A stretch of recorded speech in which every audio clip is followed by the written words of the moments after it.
আজকে টিফিনে কি? পুলিও গেল। আর এতে ব্রেকফাস্টে ব্রেকফাস্টে লাড্ডু দেবো আর একটু কিছু স্ন্যাক্স দেবো। ভেবেছিলাম চিলা দেবো, কিন্তু মনে হচ্ছে টাইমে করতে পারবো।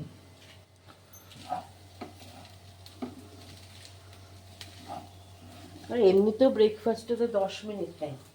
হ্যাঁ, বেশি টাইম পায় না।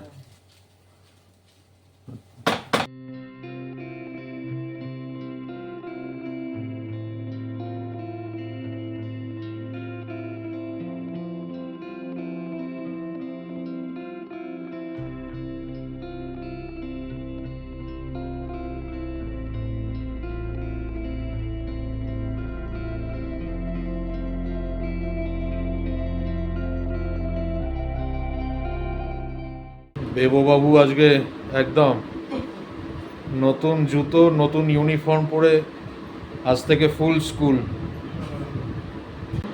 আমি আর শর্মিষ্ঠা এখন চা খেতে বসবো। আর আমার মেয়ের পজিশনটা দেখো, কোথায় শুয়ে রয়েছে, ডাইনিং টেবিলের নিচে। ও যে এই জায়গাটা কি ভালোবাসে, যখনই সুযোগ পায় তখনই এইখানে এসে ভেতরে ঢুকে শুয়ে থাকে। নীলকণ্ঠ ফুল ফুটেছে দেখেছো? ওইটা দেখো, কুর্তি মতন।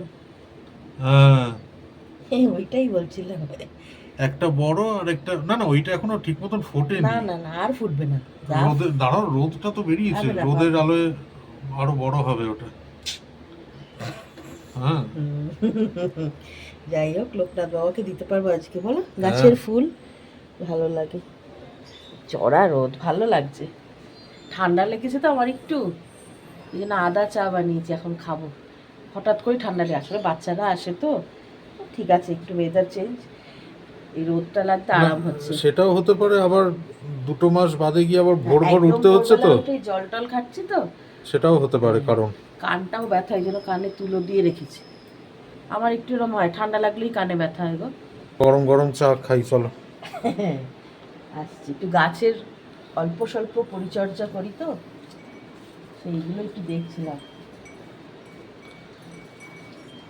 এই যে হলুদ হয়ে গেলে এই গাছের পাতাগুলো ফেলে দিই। Good morning and welcome to ফোরলি। আশা করি তোমরা সবাই খুব ভালো রয়েছো, আমরাও ভালো আছি। আর আজকে মঙ্গলবার, বসে পড়েছি চা নিয়ে। আর কি বলবো, বেবো সেই আবার স্কুলে পৌঁছে গেছে, তারপর আমরা চা খাচ্ছি এখন। একটু তো অন্যরকম লাগছে, এই এতগুলো মাস মানে 2 মাস একসাথে বসে চা খাওয়া হতো। গুড মর্নিং আমার তরফ থেকেও। সকালবেলা গোপাল উঠে গোপালের স্নান, ওই সব তো ভোরবেলাতেই হয়ে যায়। বউ স্কুল পৌঁছে গেছে, মেয়েরও ব্রেকফাস্ট হয়ে গেছে, তারপরেও টেবিলের নিচে আমার পায়ের কাছে বসে রয়েছে। খুব ভালো লাগছে আমার রোদটা, ঠান্ডা লেগেছে তো এই জন্য। সকালবেলা উঠেও জল ঘেটেছি, তার জন্য হতে পারে, বাচ্চারা আসছে ওদেরও ঠান্ডা লাগছে। কালকে তো একটা বাচ্চা অনলাইনই করলো, এত সর্দি, গা হাত পা ব্যথা হচ্ছে। আমি সবাইকে বললাম যাদের সর্দি, তার সঙ্গে জ্বর, গা হাত পা হবে, তারা অনলাইন করবে, আসবে না। স্কুল থেকেও সব স্কুলে কালকে বেবদের স্কুল থেকেও নোটিশ পাঠিয়ে দিয়েছে, সার্কুলার পাঠাচ্ছে যে কোল্ড, মানে কফ, কোল্ড অ্যালং উইথ ফিভার, জ্বর, সর্দি, কাশি হলে স্কুলে আসতে না। সেটা শুধু স্টুডেন্টরা না, টিচাররা, স্টাফরাও। আর গতকাল যে বেবুকে আনতে গেছিলাম স্কুল থেকে, আমি কিন্তু রাস্তায় বেশ কয়েকজনকে দেখেছি মাস্ক পরে ঘুরছে। আমরাও তাই ভিডিও করার সময় খুলে রেখেছিলাম, কিন্তু এমনিতে মাস্ক পরেই আমি বেবো দুজনেই। বেবোকে বললাম যে, বেবোকে তো এমনি ওই কটনের যে মাস্ক সেগুলো দিই, ওগুলোকে ওয়াশ করা হয় সেজন্য। এমনি বললাম ডিসপোজেবল মাস্কও ব্যাগে 2টো রেখে দিই, তাই না বলো? কোনো সময় হাত থেকে পড়ে গেল। তারপরে স্যানিটাইজারও বরাবর এখনো হাতে। আমি বলেছি অটো টটো করে তো যায়, ভালো করে বাবা সাবধানে থাকাটাই। সাবধানতা যার যার নিজের কাছে। হ্যাঁ, জিনিসটা বেড়ে যাবে, তারপরে গিয়ে গভর্নমেন্টের মানে পাবো, কবে আমরা সড়গড় হব। তার থেকে যখন শুনছি, যখন নিজেরা সাবধান থাকাই ভালো। গভর্নমেন্ট এমনি জানিয়ে দিয়েছে এখানে কর্ণাটক গভর্নমেন্টও প্রত্যেকটা স্কুলে সার্কুলার পাঠানো হয়েছে যে জ্বর সর্দি কাশি হলে বাড়িতে থাকতে, হ্যান্ড স্যানিটাইজার ইউজ করতে, হ্যান্ড ওয়াশ করতে বারে বারে। আমি তো বেবোরা এমনিতেও করে, তবু বলে দিচ্ছি বাবু খাওয়ার আগে গিয়ে ভালো করে হাত ধুয়ে তারপরে খেতে বসবে। ফোর্ক বা স্পুন যাই দিয়ে দিক, কিন্তু ওকে বলাই রয়েছে যে হাত ধুয়ে তারপরে খাবে। অটোতে বলেছি হ্যান্ড স্যানিটাইজার দিয়ে হাতটা পরিষ্কার করে তারপরে স্পুন দিয়ে খাবারটা খাবে, মানে ফেরার সময় তো একটা ছোটোখাটো স্ন্যাক্স দিই। আজকে লোকনাথ বাবার তিরোধান দিবস। তোমরা কে কে বাড়িতে পুজো করছো বা মন্দিরে যাচ্ছ জানাবে। হ্যাঁ, আমি তো বাড়িতে পুজো করবো, আমি ভীষণ মানি গো, ভীষণ। আমার বাড়িতে লোকনাথ বাবা আমি এনেছিলাম, তখন আমি 3তে পড়ি। আমি তখন জানতাম না এরকমভাবে তৈরি হয়নি। শিয়ালদা স্টেশনে না, আমি আমার মেজো মামার সঙ্গে যাচ্ছিলাম, তখন শিয়ালদা স্টেশনে দেখছি ওই ভ্যানে করে লকেট এসব বিক্রি করে না গান চালিয়ে চালিয়ে। আমার হঠাৎ কি মনে হলো একটা গলায় ওই কালো কারের সঙ্গে লকেট নিয়েছিলাম। তারপরে আস্তে আস্তে সবার মুখে মুখে জানতে পারলাম। তারপর থেকে তো বাবা মা দিদি আমি, মানে কি বলবো, বছরে 2-3 বার যেতামই। আগে কচুয়া যেতাম, তারপরে চাকলা, বা চাকলা যেতাম তারপরে কচুয়া যাবই। আমাদেরও যে বাড়িতে লোকনাথ বাবার মূর্তি, সেটা চাকলার পুজো মানে প্রাণ প্রতিষ্ঠা মানে চাকলায় কি হয়েছিল, আমি আরও মূর্তিটা কিনেছিলাম। কোথা থেকে কিনেছিলাম মনে আছে তোমার? ওই রবীন্দ্র সরণি, হ্যাঁ, মানে জোড়াসাঁকো আগেই হ্যাঁ, ওই লেনটাতেই। হ্যাঁ, তো ওইখানেই, মানে আমাদের কলকাতার সমস্ত মূর্তির বাজার হচ্ছে ওইখানেই, আড়ত হচ্ছে ওইখানেই, শ্বেত পাথরে যা যা মূর্তি তোমার লাগবে। অনেক ইচ্ছা হলো, কারণ আমার ওই তোমার এর মূর্তি ছিল ওই প্লাস্টার অফ প্যারিসের। তো আমি আর সৌরভ ঠিক করলাম, একটা হঠাৎ মনে এলো যে একটা শ্বেত পাথরের, এমনি আমার খুব ইচ্ছা শ্বেত পাথরের একটা মন্দির বানাবো, দেখা যাক ঠাকুর যেদিন করবে। তো ওইটা নিয়ে তারপর চাকলায় গেছি মূর্তি নিয়ে। চাকলায় ওখানে ঠাকুরমশাই একবারে বাবার কাছে, লোকনাথ বাবার সামনে মূর্তিটাকে রেখে প্রাণ প্রতিষ্ঠা করে তারপরে বাড়ি নিয়ে এসেছি। আমার লোকনাথ বাবার চোখ দুটো দেখলে না মানে জল জল করে, একদম সামনে থেকে বসে দেখলে, তাই না? একদম জল জল করে, যেন মানে প্রাণ আছে, তোমরা বুঝতেই পারবে। এতটুকু বানিয়ে বলছি না গো, সত্যি। তুমি বসে শুধু চোখের দিকে তাকিয়ে বলবে।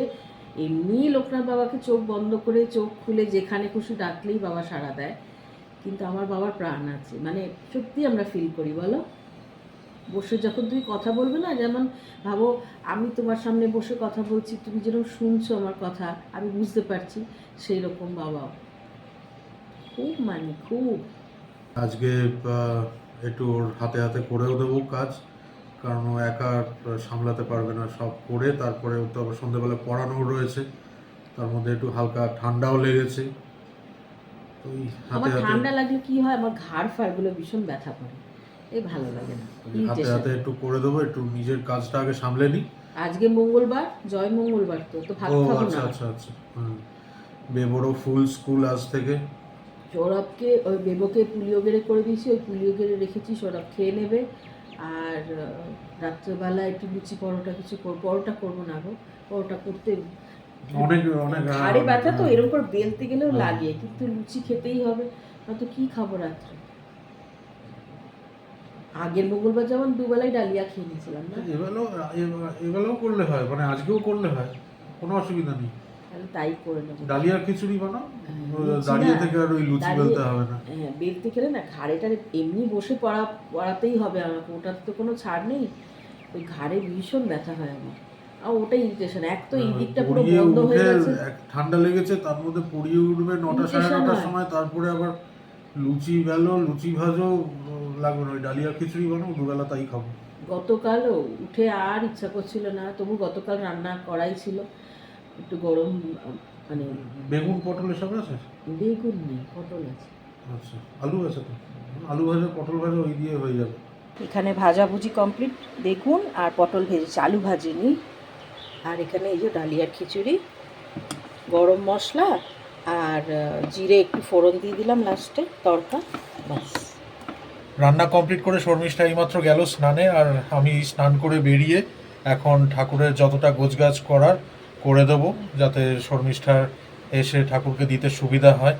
ঠাকুরকে স্নান করানো প্লাস ফুলমালা দিয়ে সাজানো এই পার্টটা আমিই করে রাখবো, আর ও এসে ঠাকুরের বই পড়বে, তারপর ফল প্রসাদ দিয়ে পুজো যেরম হয় সেরমটা হবে।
বেবই ঢুকলো স্কুল থেকে,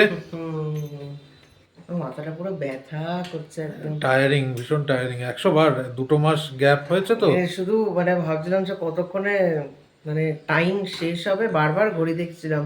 কতক্ষণে বাড়ি আসবে? হ্যাঁ ও ঘাট এটা- ঘাট। মা ডালিয়া দেবে, ডালিয়া খাবে। যেটা বেবো খুব পছন্দ করে, তাই না বলো? 100 বার। ঘাট টাট থেকে নিয়ে ব্যথা হয়ে গেছে। না না, যা চেঞ্জ করে নে, ফ্রেশ হয়ে নে। Rest নাও, হ্যাঁ। হয়ে যাবে। এটা একটা আসলে কিছুই না, হয়েছে তো হঠাৎ করে। প্রায় 2 মাসের গ্যাপ তো।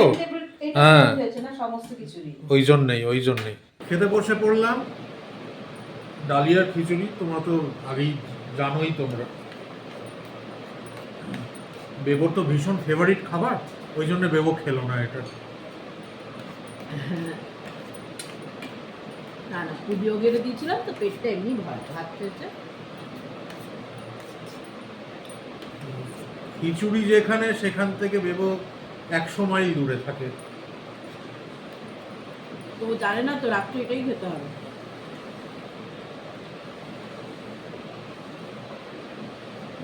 দারুণ হয়েছে। বেবো বলে, বাবা খিচুড়ি খাওয়া যা আর ডাল ভাত খাওয়া তো একই জিনিস। দেখতে গেলে প্র্যাকটিক্যালি সত্যিই কথাটা। একটুখানি সুজি করেছি, সব ঠাকুরকে দিয়েছি, দেখালাম যেন। আর এই নিজের মতন করেই পুজো দিয়েছি। সব মালা এনেছিল, সব ঠাকুরকে মালা করেছি, খুব ভালো লাগছে। শোন, একটু খিচুড়ি হবে নাকি? না এটা যদি পনির বানাতাম না, একটু হলেও দাও, বুঝছো তো? একটু হয়ে যাক খিচুড়ি। না কেন, 1 চামচ খা। আর লোকটা আমার পা ধরে লঙ্কা। পেট ভর্তি আমার।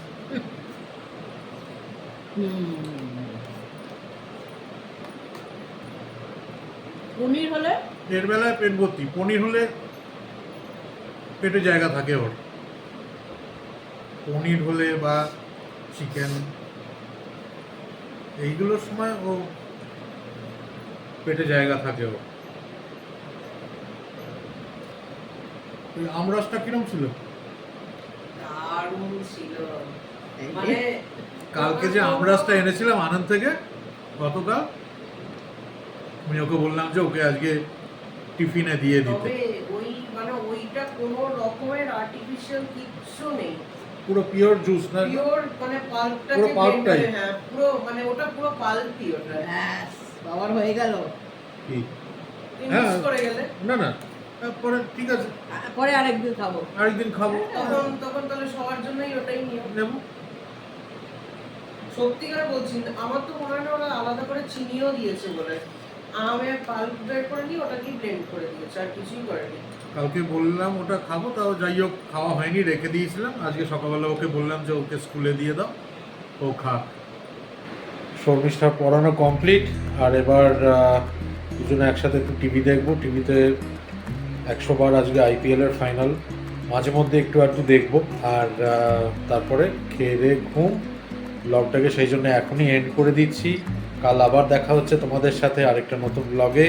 সবাই খুব ভালো থেকো, সুস্থ থেকো, আর সঙ্গে থেকো ফোরলির। Good night.